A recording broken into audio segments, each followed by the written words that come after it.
look at how to use a lesson. First, we're going to turn editing on and then add an activity or resource, and we're going to look for a lesson. Click add to add it to our course, and we need to give it a title, and we need to give it a brief description.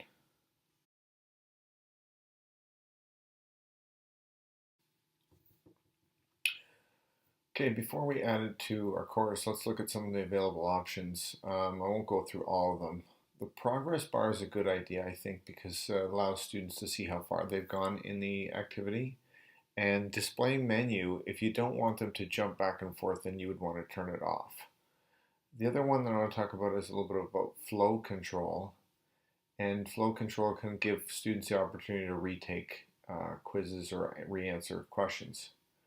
So then we'll show it. All right, so now, okay, let's take a look at some of the options that we have when creating a lesson. There's a lot going on the screen, and that's why a lot of teachers choose not to use it. Some of the important ones you might want to consider are questions and then content pages. Those are the ones I stick with and start with, and I'm going to show you today.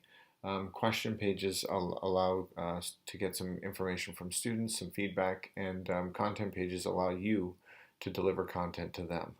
Clusters is a separate section, and we're not going to deal with those right now. Okay, we're going to add a content page. You need a title, of course. This is where you're going to add some content. It's like a label or like a box in a book, just a place for you to give resources or give directions. So hyperlinks, images, video. Okay, then I'm going to add a description to it, and it's a little bit of navigation. Now, I added this description introduction, but later on I thought that really what I should have done is change that name. What that name is kind of like a button for the next page, like I should have put next page maybe. And then I save it. Okay, and then I'm going to add a new section, so I can add a new page, or in this case I'm just going to add a question page. Okay, you've got options for different types, multiple choice, essay matching, numerical, true or false, short answer. I'm going to choose multiple choice for this one. Okay, and then I've got to add the information, the title and page contents. You'd want to include the question or as well as some directions for your students. Okay, here you're going to add your answers. You could choose to have more than one answer be correct for the response or acceptable. Okay, I'm going to start adding some answers. Okay, the answer is what students will see as their selection or their choice rather. And the response is some feedback that you can give to them. In this case, I'm going to send them back to the beginning. If they say that they didn't learn anything, I'm not going to give them any points for it. And then answer 2, I give them a different option as well as for answer 3. And then those will apply some points and then move them on to the next page. And now that I'm thinking about it, because 2 and 3 are going to be both correct, I'm going to add an option to give points for both. So I'll add 3 here.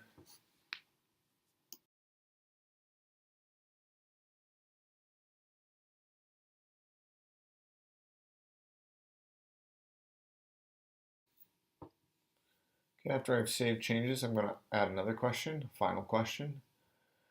So I'll go down to question, and I'm going to select, in this case, an essay question.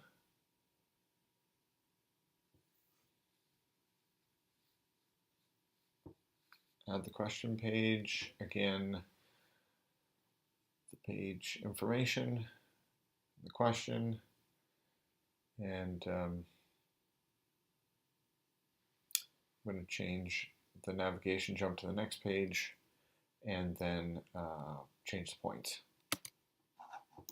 So at this point, I just have to show the topic. It happens that this global citizenship topic is hidden, and that I'm going to show the lesson. Otherwise, when you change the student view, you won't see it. So then I'm going to switch my role to student, and then I'll click on the lesson. And see how it says introduction? It probably should have said, you know, next, or go to the second question or something like that, or answer the question. And it appears again as a multiple choice. I click submit on I didn't learn anything, and it takes me back to the start. Gives me a chance to try the question again, and I'm going to add the correct answers. Now here it says the maximum number of attempts reached. At the beginning, it might be a good idea to change that to a higher number. Then it moves me on to my essay question, and then of course I'm going to give an answer here, and then I'll submit that. That is something that you as a teacher will have to look at later on to assess and to give a grade.